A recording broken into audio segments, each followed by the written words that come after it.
ချိန်ပါတင်နေတော့မင်းသမီးလေးနဲ့တော်ဝင်မင်းသားလေး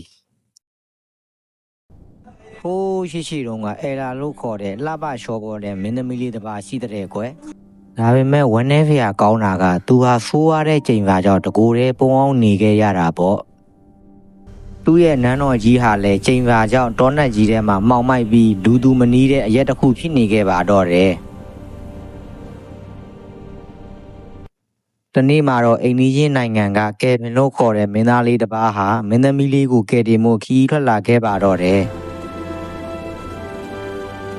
နန်းတော်တကားဝမှာကြောက်ဖျားကောင်းတဲ့တရဝကြီးတစ်ကောင်ပိတ်ဆို့ထားပေမဲ့မင်းသားလေးကတော့တတိရှိရှိတိုက်ခိုက်ခဲ့တာပေါ့နန်းတော်ကြီးထဲရောက်သွားတဲ့အခါမင်းသားလေးဟာပုံအောင်နေတဲ့မင်းသမီးလေးအဲလာကိုတွေ့ခဲ့ပါတော့တယ်